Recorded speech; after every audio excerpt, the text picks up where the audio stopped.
नमस्कार, स्वागत है आपका। मेरा नाम है विपिन बेबाक। जम्मू कश्मीर के पहलगांव में आतंकवादियों ने हरियाणा के लेफ्टिनेंट विनय नरवाल और कानपुर के शुभम को पत्नी के सामने गोली मार दी। दोनों की हाल ही में शादी हुई थी। वे हनीमून और घूमने के लिए पहलगांव गए हुए थे। हमले में इंदौर के कारोबारी सुशील नथानियल, रायपुर के स्टील कारोबारी दिनेश मेरानिया और बिहार के आईबी अफसर मनीष रंजन और गुजरात के भी 3 लोग मारे गए हैं। दिनेश अपनी सालगिरह मनाने गए थे। आतंकी हमले में हरियाणा के करनाल के लेफ्टिनेंट विनय नरवाल, जिनकी उम्र 26 वर्ष थी, उनकी भी मौत हुई है। उनकी 7 दिन पहले ही हिमांशी नरवाल के साथ शादी हुई थी। 2 दिन पहले विनय और हिमांशी हनीमून के लिए जम्मू कश्मीर पहुंचे थे।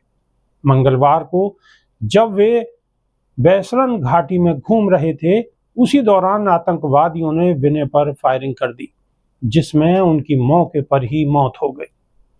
उनकी पत्नी हिमांशी नरवाल सुरक्षित है। घटना का एक वीडियो सामने आया है, जिसमें हिमांशी कह रही है कि मैं अपने पति के साथ भेलपुरी खा रही थी।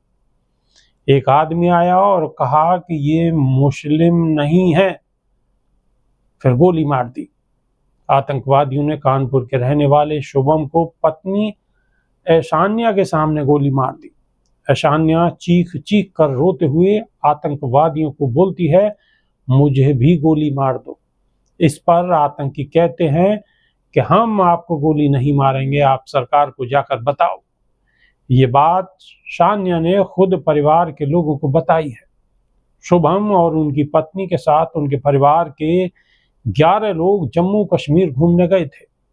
इंदौर के मीणानगर निवासी सुशील नथानियल भी पहलगांव हमले में मारे गए हैं।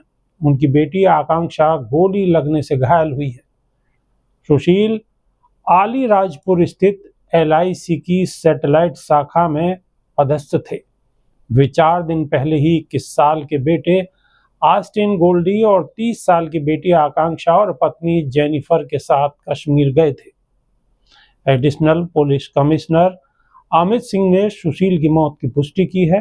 पहलगांव में आतंकवादियों ने रायपुर के स्टील कारोबारी दिनेश मेरानिया की गोली मारकर हत्या कर दी है। आतंकवादियों ने पत्नी, बेटे और बेटी की आंखों के सामने गोली मारी। पत्नी के चेहरे पर बारूद के छींटे पड़े, जिससे गहरा जख्म हो गया।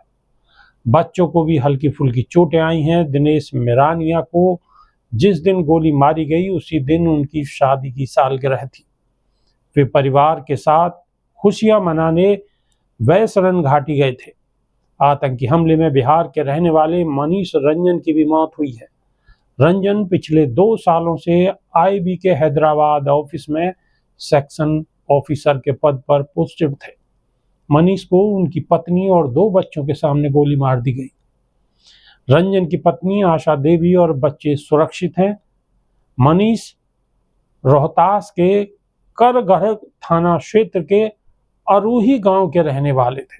पहलगांव आतंकी हमले में गुजरात के 3 लोगों की मौत हुई है। मंगलवार को सूरत के शैलेश भाई, हिम्मत भाई कलथीनिया की, जबकि भावनगर के यतीश भाई और उनके बेटे स्मिथ की आज बुधवार को मौत की पुष्टि हुई है।